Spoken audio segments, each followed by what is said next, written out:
Boa tarde.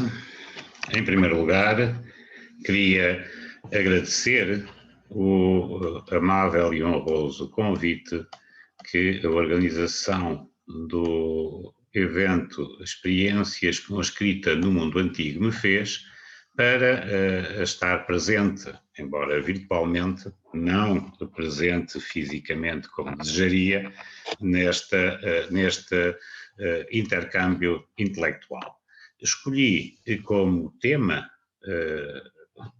falar-vos um pouco de como se pode ou como podemos fazer história com breves e problemáticas mensagens. Essas breves e problemáticas mensagens, o que são? Nada mais do que marcas impressas e grafitos sobre cerâmica. São aquilo que o grande investigador Heinrich Dressel chamou as minudências epigráficas, ou seja, aquilo que não faz parte das nobres epígrafes da antiguidade, aquela epigrafia monumental que normalmente concita maior atenção, ou aquela epigrafia funerária ou evotiva mais interessante para conhecer o universo das crenças e das práticas funerárias do mundo antigo. O Heinrich Dressel voltou-se para um outro tipo de informação, e esse tipo de informação, a que ele chamava as tais minudências epigráficas, era no fundo uma informação em boa parte desprezada ou menos prezada pela investigação, mas que, todavia, tem um interesse e uma importância e uma relevância importante, desde que saibamos, digamos assim, colocar as questões adequadas a esse tipo de fontes e, sobretudo, não pretendermos que elas nos digam mais do que aquilo que nos podem dizer. A imagem que estão a ver, juntamente com a fotografia do Sr. Heinrich Dressel, é justamente a imagem de uma exposição muito interessante realizada no Museu dos Fora Romanos, em Roma, de homenagem ao Dressel. E homenagem ao Dressel porquê? Porque nessa sua exploração das minudências epigráficas, o Dressel percebeu que existia uma relação entre essas minudências epigráficas e a variabilidade formal das ânforas romanas. E por isso, no volume 15 do Corpus Inscriptionum Latinarum, que compôs, justamente reunindo boa parte dessas minudências epigráficas, viu-se na necessidade, ou sentiu a necessidade, para bem de todos nós, de incluir uma página, uma lâmina de desenhos com as formas das ânforas. Daí que esta minha sessão, depois como vão ter a oportunidade de perceber, tem muito a ver e tem o seu quê de homenagem a este professor, este notável professor alemão. Este trabalho que aqui vos apresento também resulta de um processo que vai tendo já perto de 3 décadas para mim, para outros intervenientes um pouco mais, que é o processo da participação num grande programa inclusivo e cooperativo que se desenvolve justamente no Centro CEIPAC, no Centro para o Estudo da Interdependência Provincial na Antiguidade Clássica. Está aqui o endereço de internet que, sinceramente, aconselho para que possam explorar todo o manancial de informação que o CEIPAC traz. Reparem, o CEIPAC está já, é um dos projetos, digamos assim, mais antigos, mais inovadores à época de desenvolvimento destes programas cooperativos online, em que os investigadores se envolvem produzindo e fornecendo informação que fica disponível para todos. Ou seja, é um verdadeiro trabalho coletivo que aqui se desenvolve e que nos últimos anos teve aquilo que podemos chamar uma espécie de upgrade no projeto EPNet, cujo endereço de internet aqui podem encontrar, e que, uma vez mais, constitui, digamos assim, um manancial, um repositório de informação com a qual se pode estudar justamente o universo da interdependência entre as províncias romanas, do Império Romano, ou seja, aquilo que podemos chamar o comércio e a economia antiga, numa ótica direta, e, simultaneamente, como é óbvio, participar nesta aventura de reunião e partilha de informação. Mas antes de começarmos pelos romanos, eu vou falar-vos justamente do mundo pré-romano, justamente para chamar a atenção para uma dimensão interessante destas minudências epigráficas. E vou levar-vos até ao Alto Alentejo, em Portugal, ao sítio da Cabeça de Vaiamonte, no concelho de Monforte. A Cabeça de Vaiamonte é um povoado fortificado indígena, de quem aqui vivia, lusitanos, célticos, não sabemos muito bem. A literatura clássica é, digamos, algo contraditória no tipo de informação que nos dá, seja como for, e infelizmente também a informação que temos das escavações na Cabeça de Vaiamonte é uma informação antiga, uma informação que não tem, digamos assim, todo o conjunto dos requisitos contextuais que nós hoje desejaríamos. A Cabeça de Vaiamonte é isto, é uma pequena serra, uma cabeça, como o topónimo indica, e é a cabeça justamente porque é uma elevação numa geografia que é, sobretudo, uma geografia plana. A Cabeça de Vaiamonte oferece um conjunto de realidades que me parece extremamente interessantes. E eu vou juntar aqui várias coisas que, na minha opinião, estão relacionadas entre si, embora nem sempre sejam devidamente relacionadas. E são, reparem, três recipientes, grandes recipientes de armazenagem fixa, portanto, destinada a guardar bens alimentares, e este aqui, o primeiro, pertence a um universo cerâmico bem conhecido no sudoeste da Península Ibérica, que é uma cerâmica que costuma ser designada, descrita como cerâmica com decoração estampilhada ou com decoração de matrizes impressas, que são justamente estes carimbos que aqui vemos impressos sobre a cerâmica, isto é, impressos antes da peça cerâmica ser cozida. Estas matrizes impressas são habitualmente consideradas como elementos decorativos. Eu, sinceramente, não podendo, obviamente, rejeitar liminarmente essa hipótese, creio que isto não é uma decoração, ou não é somente uma decoração, que isto é uma marca.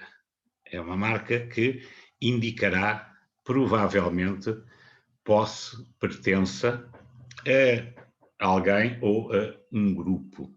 E essa questão é uma questão, enfim, com alguma discussão e difícil de fundamentar, digamos assim, mas o meu ponto de vista é este.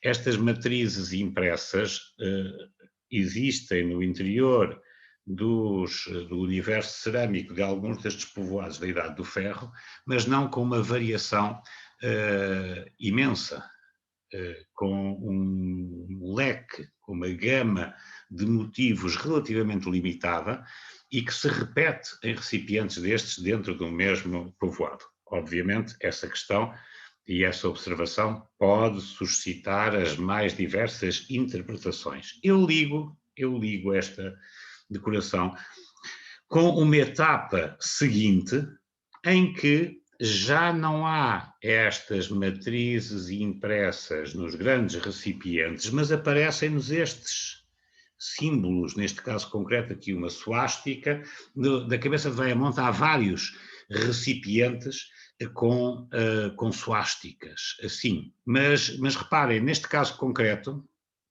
parece evidente que a suástica não tem qualquer intuito decorativo. É simplesmente isto, uma suástica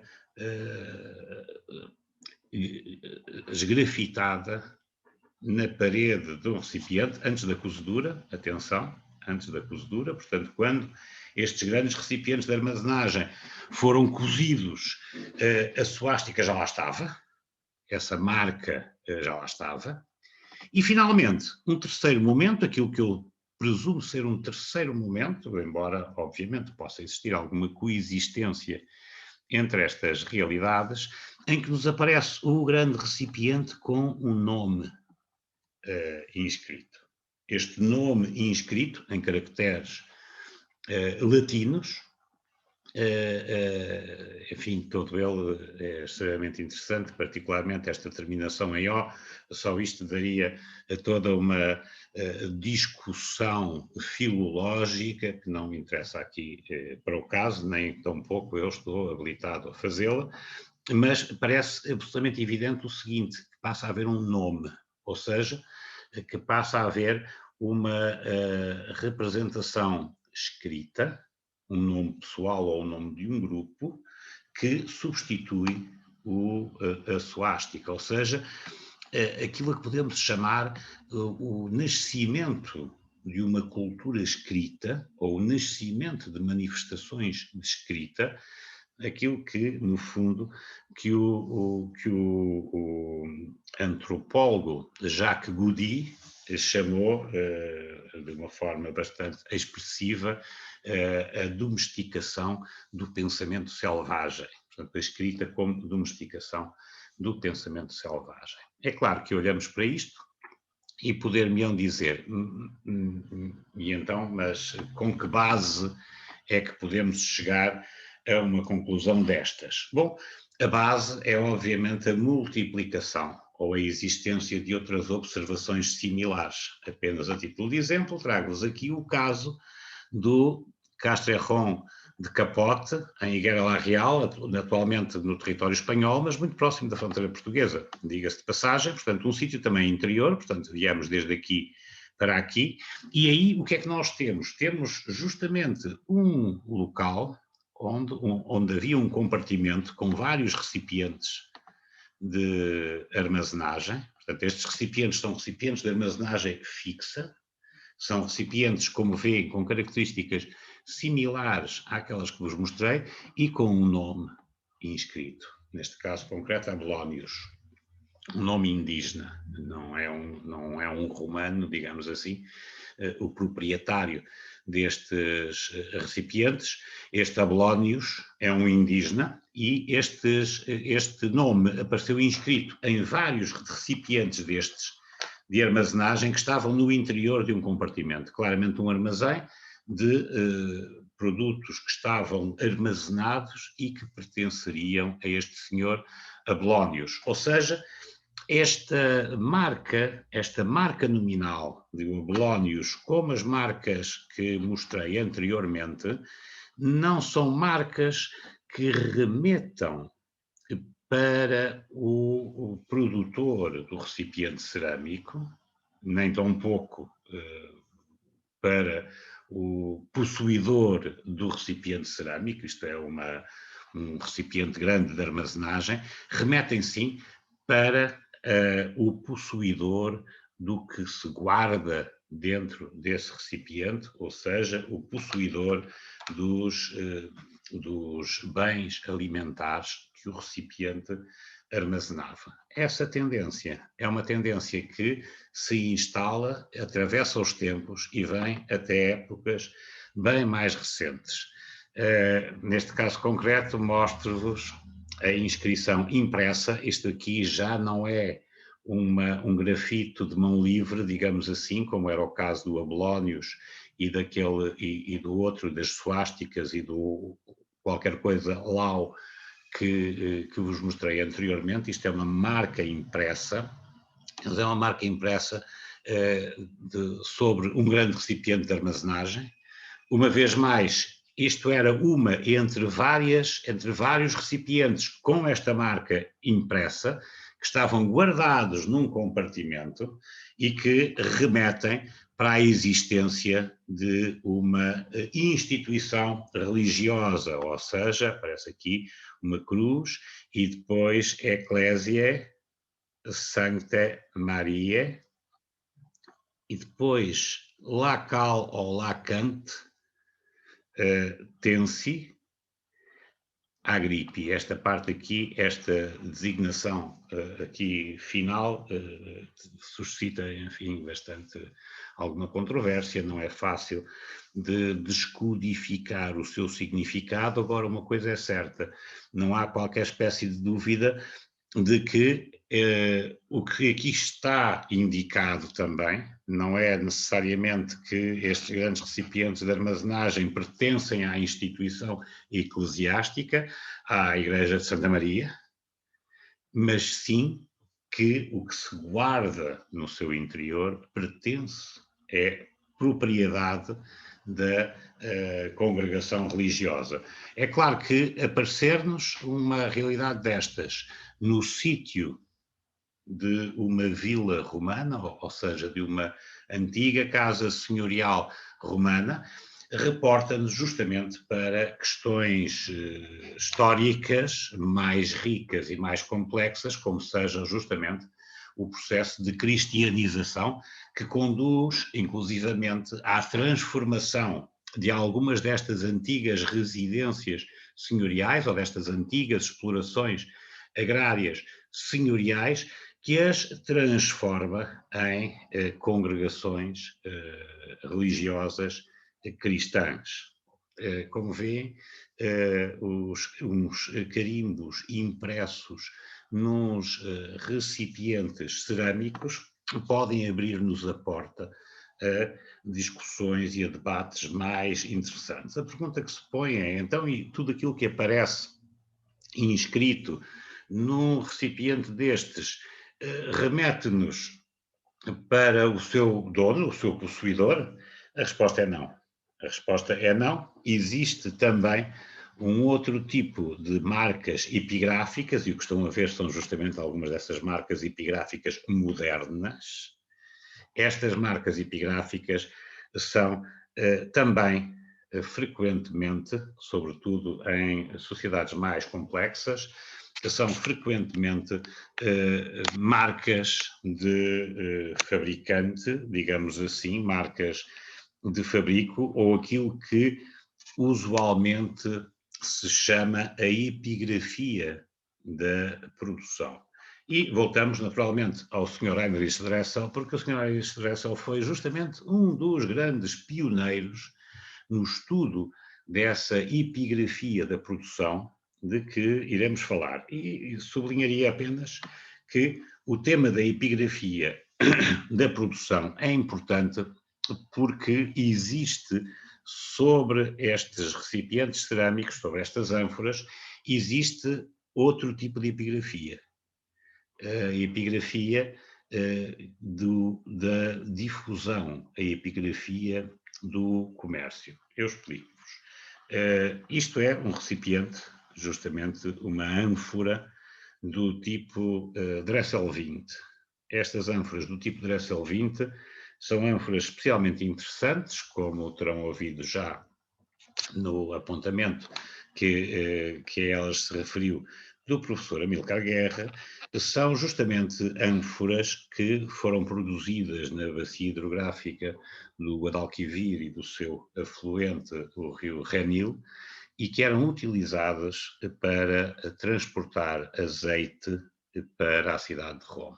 Azeite, repara, para distribuição à plebe de Roma. Era o azeite transportado no quadro, digamos assim, das obrigações ou das competências ou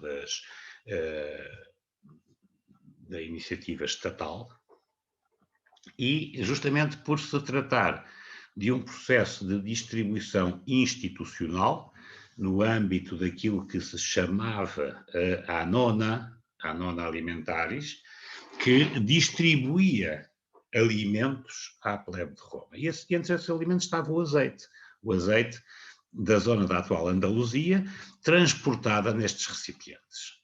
E estes recipientes, precisamente porque são recipientes de um transporte oficial, comportam um conjunto de informação. Desde logo, marcas impressas sobre as asas. Estas marcas impressas sobre as asas são as marcas da epigrafia da produção, mas depois um conjunto de inscrições pintadas. Vamos cá ver o que é que são essas inscrições pintadas, para se perceber. A marca diz respeito à epigrafia da produção, como digo, e como isto é transportado por agentes privados, digamos assim, agentes privados que trabalham para essa iniciativa estatal, existe um controle fiscal muito apertado, e esse controle fiscal consubstancia-se justamente num conjunto de inscrições pintadas, a tal epigrafia da distribuição, que não é a epigrafia da produção. Começa, em primeiro lugar, pela inscrição que apresenta um valor, normalmente pequeno, que diz respeito, já se percebeu, à tara da ânfora, ou seja, a quanto pesava o recipiente vazio. Em seguida, há uma indicação de controle fiscal, ou seja, de quem fiscalizou esta situação, de quem pesou a ânfora vazia e quem a pesou depois cheia, porque aparece depois aqui o valor do peso da ânfora cheia, portanto, isto é um tipo de situação, reparem, que é completamente aferível. Se eu peso e se digo isto pesa X, quando chega ao destino, eu posso controlar e saber se efetivamente o peso corresponde ou não corresponde. Mas mais importante que isso é justamente as inscrições, chamadas inscrições beta, quem descodificou este complexo mundo epigráfico foi justamente o Heinrich Dressel, que são os personagens envolvidos no tráfico. Esses personagens envolvidos no tráfico são justamente os tais agentes privados, digamos assim, que trabalham para a distribuição. O volume do azeite transportado foi absolutamente gigantesco. Tem aqui uma imagem justamente daquilo que é o principal depósito, a principal lixeira das ânforas, sobretudo das ânforas de azeite, destas ânforas de azeite, transportadas para Roma, o Monte Testaccio. Estas ânforas vêm, como disse, do Vale do Guadalquivir e do rio Renil, que é um dos tributários, justamente, do Guadalquivir.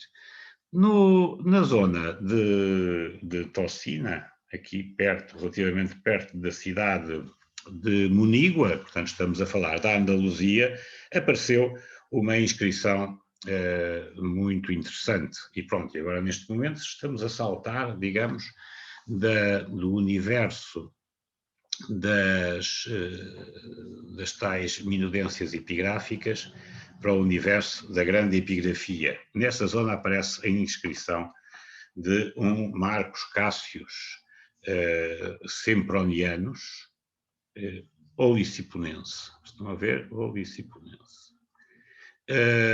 O Oliciponense, este Marcos Cássius Oliciponenses, é difusor oleários, ou seja, é um destes homens que transporta azeite para ao serviço da Anona, que transporta azeite para Roma.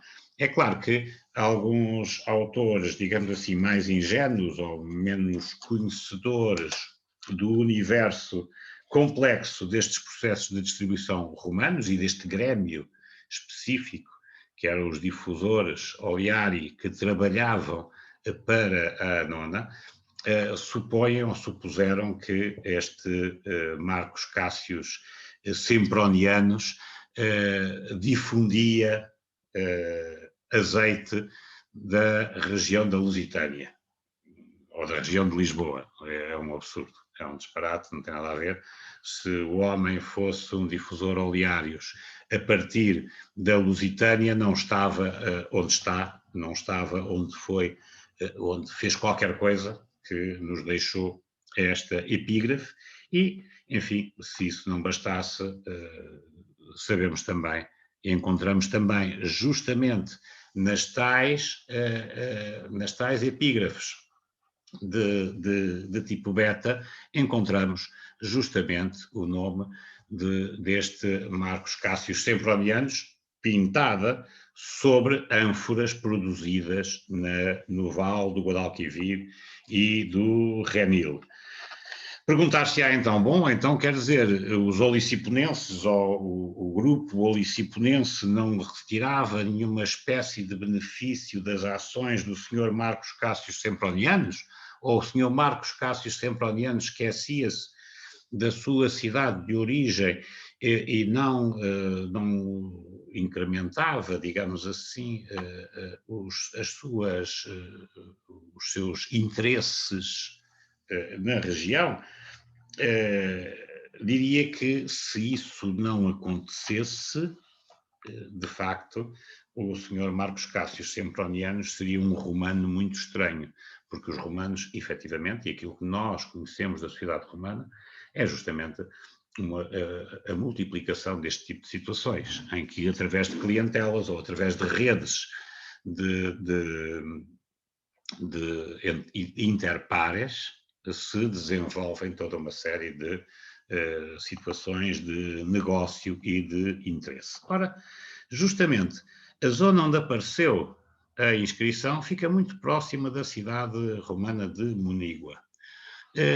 A cidade romana de Monígua tem sido objeto de escavação há mais de 50 anos pelo Instituto Arqueológico Alemão, pelo Deutsche Archäologische Institut, e foram recolhidas aí uma série de ânforas. E uma das coisas mais interessantes foi que, justamente, nos aparecem, estas ânforas são do Museu Nacional de Arqueologia de Lisboa, não são as de Monígua, e o desenho também não é exatamente uma peça de Monígua. Estas ânforas são ânforas particularmente interessantes, foram produzidas, foram fabricadas nas olarias do Baixo Tejo e do Baixo Sado, na Lusitânia, e são inspirados em modelos gauleses. Esta inspiração em modelos gauleses radica no facto de não terem aquele típico bico apontado que encontramos em muitas ânforas, mas terem um fundo plano. Como vê, este não é bem um fundo plano, é uma espécie de pé anelar, mas que permite uma melhor estabilidade para a ânfora. Há depois, enfim, outras curiosidades que não vale a pena estarmos agora a desenvolver, isso seria tema para uma outra sessão completamente diferente, que é justamente a diferença das escalas que conhecemos nestas ânforas. Podíamos pensar, enfim, ou sugerir como paralelo a situação que nós temos hoje em dia nas garrafas de vinho, em que temos as garrafas de 7,5 litros e as garrafas de 3,5 litros, portanto, a garrafa grande e a garrafa pequena. Curiosamente, no universo das ânforas romanas, normalmente nós não temos só 2 módulos, temos 3. Há sempre o maior, o menor e um intermédio, mas isso, enfim, também seria tema para uma outra sessão completamente diferente. Seja como for, qual é o interesse maior deste tema? No estudo que eu pude realizar sobre as ânforas de Monígua, verifiquei a presença, e esta sim é uma ânfora de Monígua, não só a presença das ânforas de origem lusitana, como inclusivamente uma coisa extremamente interessante, é que entre o material de Monígua aparecia uma asa de ânfora com uma marca impressa de Germanos, que é conhecida, sabemos que pertence à olaria, estas marcas, estas ânforas com estas marcas foram fabricadas na olaria do Porto dos Cacos, em Alcochete. Portanto, teríamos aqui a presença justamente de uma ânfora do Porto dos Cacos. Mesmo assim, resolvemos seguir ainda uma outra via suplementar, e que foi justamente fazendo ou realizando uma análise química, uma análise composicional a vários dos fragmentos destas ânforas lusitanas que se encontravam em Monígua. Estas análises, há que dizê-los, não são propriamente uma coisa que como prestidigitador se tira assim da cartola e está feito. Não. Estas análises têm um conjunto substancial de trabalho por detrás. E esse conjunto substancial de trabalho por detrás consistiu justamente e decorreu durante muitos anos, em recolher amostras das ânforas fabricadas em diferentes olarias lusitanas, submetê-las a uma análise, essa é a parte mais simples, digamos assim, a uma análise de observação macroscópica das características da petrografia, ou seja, dos elementos pétreos que estão misturados na argila e que permitem uma caracterização, digamos assim, empírica, direta. No entanto, realizou-se depois uma bateria de análises composicionais, das composições químicas dessas pastas. Não se trata de fazer uma análise, notem bem, não se trata de fazer uma análise a uma ânfora, trata-se de fazer uma análise a um conjunto robusto que permita oferecer uma resposta estatisticamente válida sobre as características composicionais destas argilas. E com isso foi-se construindo, e existe neste momento, uma base de dados composicional de ânforas lusitanas. Ou seja, eu em Monígua identifico estas ânforas e digo, isto parece-me ânforas lusitanas. Pelas características macroscópicas, petrográficas, etc., parecem ânforas lusitanas.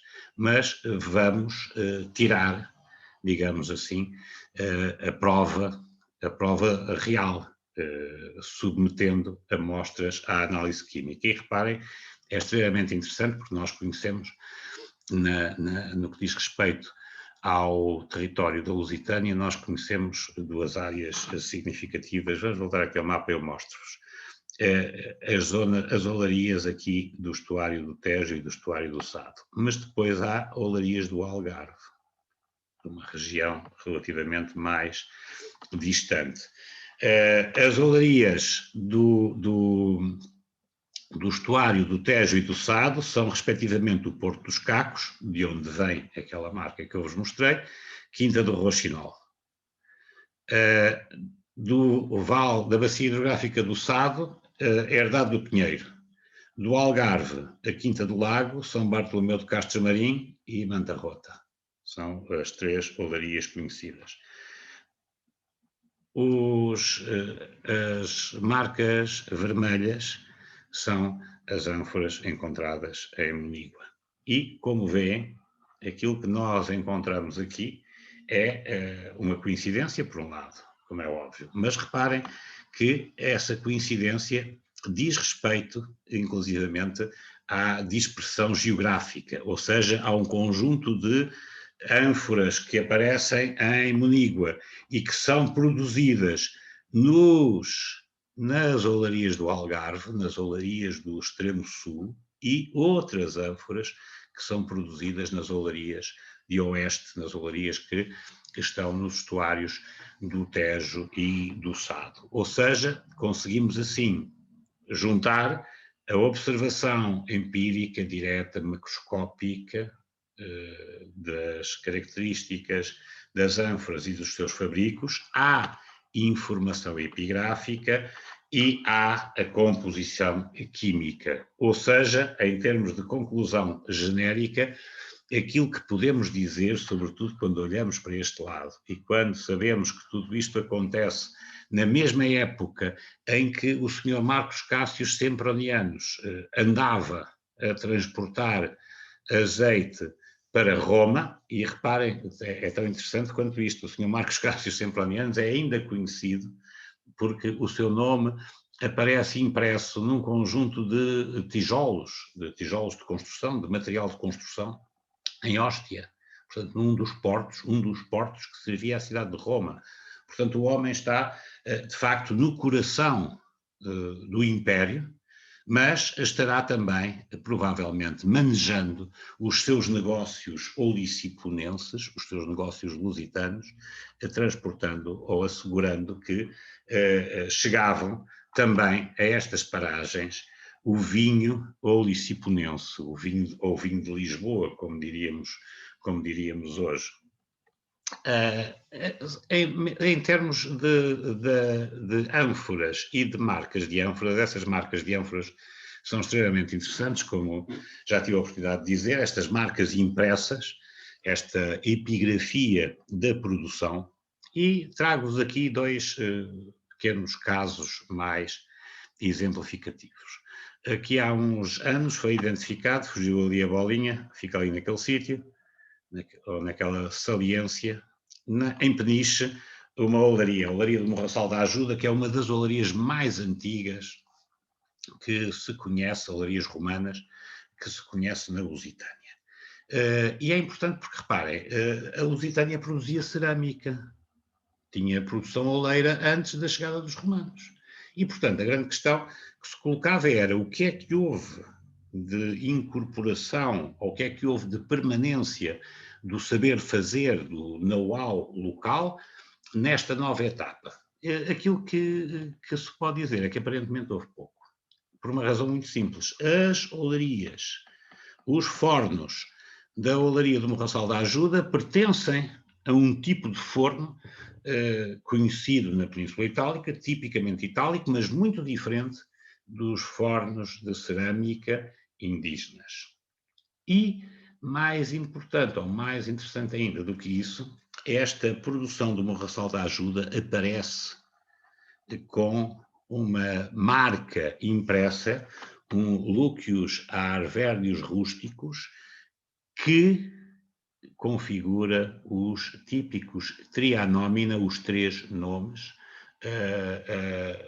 do cidadão romano. Ou seja, quem está a fazer esta olaria do Morraçal da Ajuda é um cidadão romano. A partir daí, perguntamos então, e para onde é que andam as produções, perdão, para onde é que andam as produções do Morraçal da Ajuda? E, uma vez mais, chamo a vossa atenção para que, quando andamos em busca destas ânforas, não é propriamente em busca da cerâmica, porque, como já tivemos a oportunidade de dizer, isto é uma tara perdida, isto é como uma garrafa que bebeu, deitou fora, já não interessa. Portanto, estas ânforas valem precisamente pelo conteúdo que transportam. E, portanto, quando nós encontramos esta ânfora ou estas ânforas num determinado local, já sabemos que elas vieram, a produção da ânfora propriamente dita foi em Peniche, Morraçal da Ajuda. O conteúdo que transporta provavelmente é um conteúdo local também, da zona de Peniche, porque não faz sentido estar a transportar contentores vazios para os encher em outro lado. E, portanto, o sítio onde aparecem, digamos que os cacos cerâmicos, os fragmentos cerâmicos, é o local do consumo final.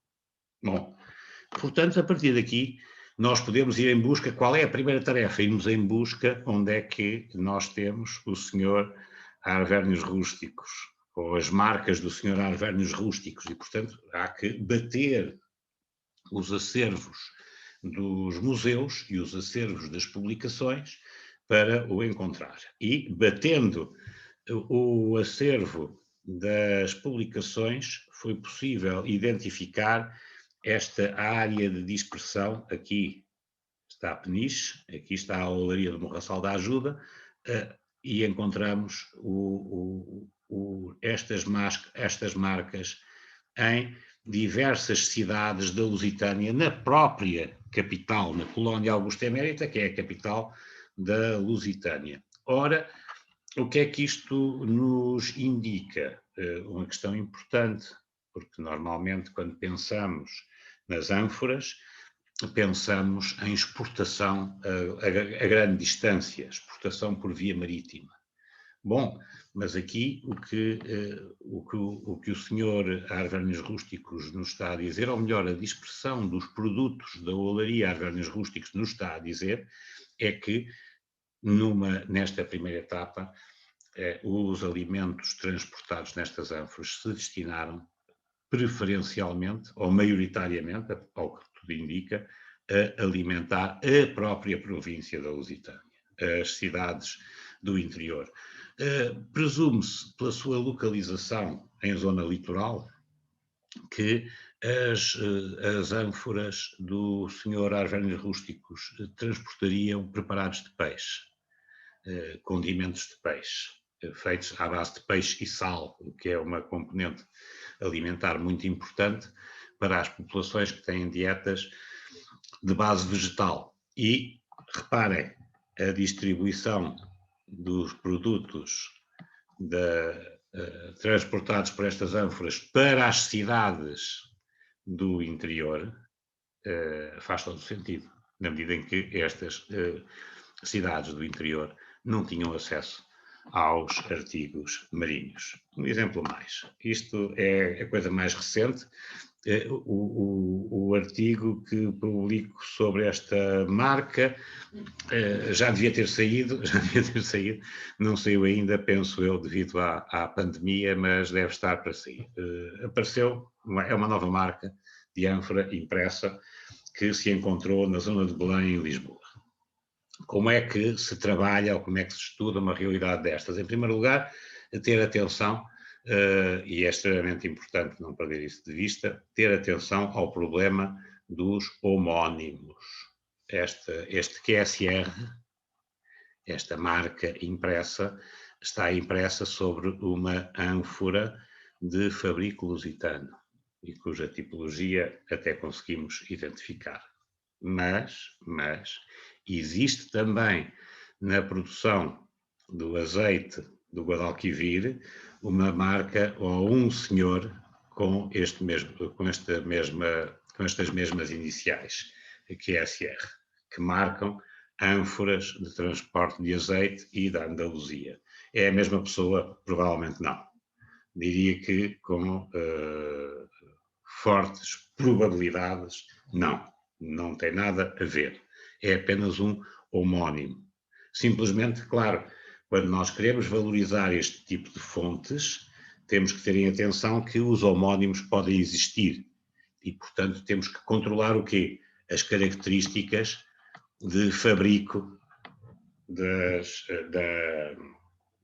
desta cerâmica.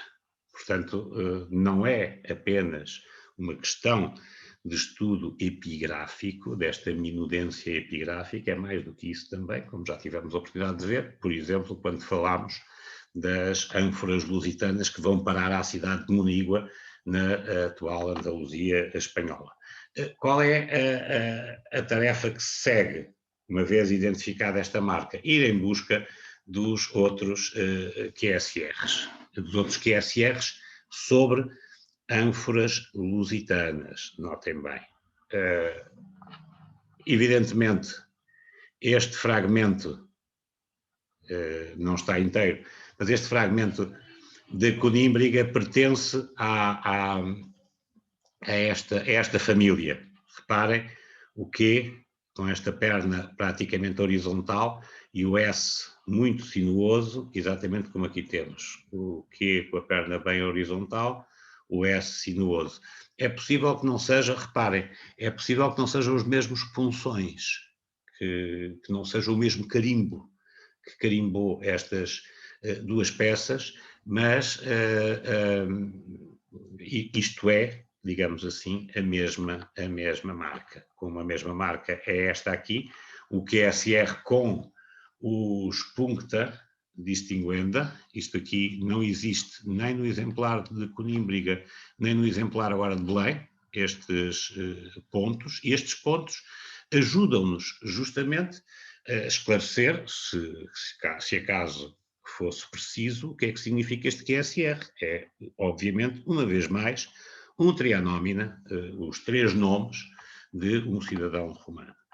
Com alguma dúvida, esta aqui, poderá pertencer também à mesma família, mas aqui a coisa é mais complicada. O R é relativamente claro, tem aparentemente um desenho semelhante, parece que há aqui também um S sinuoso e que o Q tem a sua perna muito horizontal, portanto poderá eventualmente ser também da mesma família ou não. Seja como for, estas duas peças vieram de Troia, do mesmo sítio arqueológico, a Península de Troia, no concelho de Grândola, e, portanto, seja como for, a presença deste QSR ou em duplicado ou apenas num exemplar está documentado aí. E, portanto, uma vez mais, podemos desenhar ou começar a desenhar a geografia da distribuição desta marca e, com o desenho da geografia da distribuição desta marca, conhecermos os caminhos por onde se difundiam os artigos alimentares transportados em ânforas. Repito, este processo de valorização e estudo destas minudências epigráficas constitui, de facto, uma das mais fantásticas operações em que tenho estado envolvido, precisamente por serem grandes projetos cooperativos, onde participa gente de todo o mundo, inclusivamente do Brasil, os professores Pedro Paulo Abreu Funari e o Cláudio Carlin, pelo menos eles os dois são participantes também desta aventura, quer do CEPAC, quer do EPNet. Com isto, o que vos queria dizer era que, voltando ao título que escolhi para esta apresentação, que efetivamente podemos discutir e podemos estudar e podemos tratar de assuntos históricos maiores, digamos assim, com, com materiais, no fundo, bastante simples e bastante pobres. Muito obrigado pela vossa atenção. Boa tarde.